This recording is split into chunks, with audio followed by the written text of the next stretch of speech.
ठहर जाएंगे तो चलेगा, आपकी सोच नहीं ठहरनी चाहिए, क्योंकि अगर सोच ठहर गई तो जिंदगी बिना किसी सोच के गुजर जाएगी। नमस्कार, मैं हूं अवधेश श्रीवास्तव और आपसे बातें कर रहा हूं रिच डैड पुअर डैड की, जिसे लिखा है रॉबर्ट टी कियोसाकी ने। बात सन 1947 की है। दुनिया की सबसे बड़ी फूड चेन मैकडॉनल्ड के फाउंडर रे क्रॉक ने एक MBA क्लास में स्पीच दी। बहुत ही शानदार स्पीच, लोगों ने बहुत तालियां बजाईं, खुश हुए। स्पीच के बाद MBA के स्टूडेंट्स ने उनके साथ वक्त बिताना चाहा, उनसे रिक्वेस्ट की कि सर थोड़ा टाइम हमारे लिए स्पेयर कर लें। बातों बातों में रे क्रॉक ने अचानक एक सवाल किया, क्या आप लोग जानते हैं कि मैं किस बिजनेस में हूं? अब क्योंकि वो मैकडी को रिप्रेजेंट कर रहे थे तो सभी जानते थे कि भाई आप हैमबर्गर बेचते हैं, फूड बिजनेस में हैं। तो बच्चों ने वही जवाब दिया। इस बात पर रे हंसने लगे। उनका असली बिजनेस तो रियल एस्टेट का है, क्योंकि मैकडी के लिए हर लोकेशन का चुनाव बहुत ही सोच समझकर और रेकी करके किया जाता है। जहां उनकी फ्रेंचाइजी बनाई जाती है वो जमीन भी साथ ही बेची जाती थी। तो इसका सीधा मतलब ये था कि फ्रेंचाइजी खरीदने वाले उस वक्त वो जमीन भी खरीदते थे। तो इस तरह से ये एक रियल एस्टेट बिजनेस भी हो गया। और ठीक यही सबक रॉबर्ट टी कियोसाकी के रिच डैड ने उन्हें सिखाया कि अक्सर लोग खुद के लिए छोड़कर बाकी सब के लिए काम करते हैं। वो टैक्स पे करके गवर्नमेंट के लिए काम करते हैं, उस कंपनी के लिए काम करते हैं जहां वो नौकरी करते हैं, बैंक का मॉर्गेज देकर उसके लिए काम करते हैं। और ये सब इसलिए क्योंकि हमारा एजुकेशन सिस्टम ही ऐसा है। स्कूल हमें एम्प्लॉय बनना सिखाता है, एम्प्लॉयर नहीं। जो आप पढ़ते हैं बस वही आप बनते हैं, इसलिए हमेशा सही पढ़ें।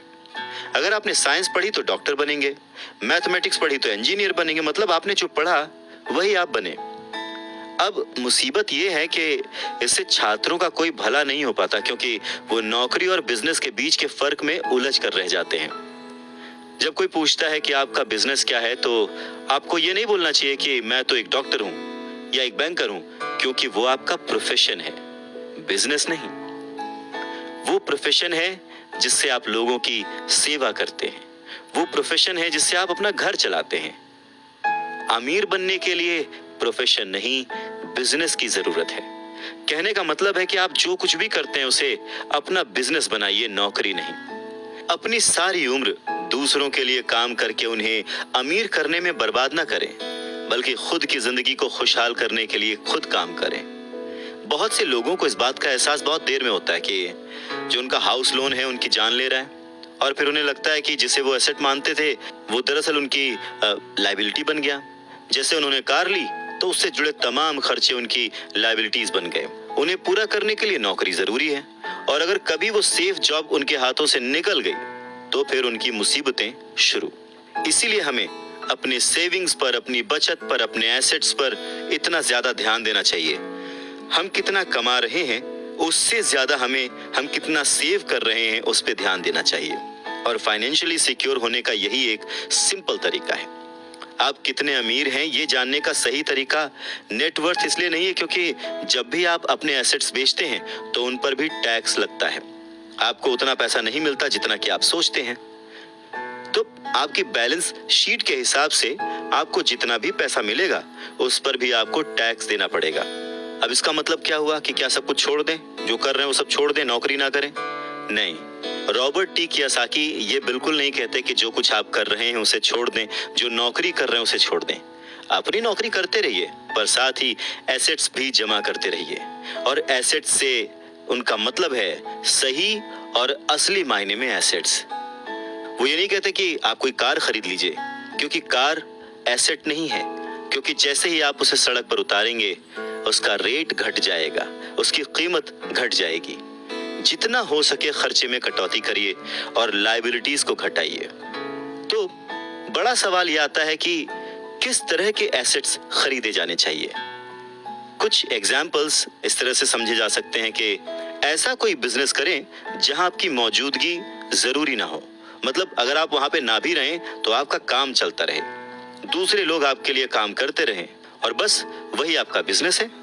दूसरा, आप कह सकते हैं कि रियल एस्टेट में पैसे लगा सकते हैं, आप लैंड खरीद सकते हैं, स्टॉक और बॉन्ड खरीद सकते हैं। आजकल बहुत सारी पॉलिसीज आ गई हैं, उन्हें समझें और फिर उसमें इन्वेस्ट करें। जब एसेट्स खरीदें तो अपनी पसंद की चीजों पर पैसा लगाएं, क्योंकि आपका मन होगा तभी आप उसमें ध्यान दे पाएंगे। अगर उसमें आपकी रुचि नहीं होगी ना, तो आप उसे बेहतर समझ नहीं पाएंगे। रॉबर्ट टी कियासाकी को रियल एस्टेट और स्टॉक्स में रुचि थी, खासकर छोटी कंपनियों में इन्वेस्ट करने की। तो उन्होंने अपने रिच डैड की सलाह पर अपनी नौकरी कभी नहीं छोड़ी। वो जॉब करते रहे, साथ ही अपने एसेट कॉलम को बड़ा और मजबूत बनाते रहे। उन्होंने अपना कमाया हुआ एक एक पैसा बेकार खर्च नहीं किया, उसे सेव किया। वो हमेशा ये मानकर चलते रहे कि इस पैसे की उन्हें जरूरत नहीं है, वो उसके मालिक हैं, गुलाम नहीं है। अगर आपको लगता है कि आप लग्जूरियस लाइफ जीना चाहते हैं, लग्जरी खरीदना चाहते हैं, शौक से खरीदिए, कोई बड़ी बात नहीं है। पर जैसे ही आपको ये विचार आए, ये भी जरूर सोचिए कि अमीर और गरीब में बस यही फर्क है। जहां पर मिडिल क्लास आदमी या गरीब आदमी पैसा आते ही पहले लग्जरी में खर्च करता है, वहीं अमीर आदमी उसे सबसे बाद में खरीदता है। तो यही सीक्रेट है अमीरों के और अमीर होने का और गरीबों की बढ़ती गरीबी का।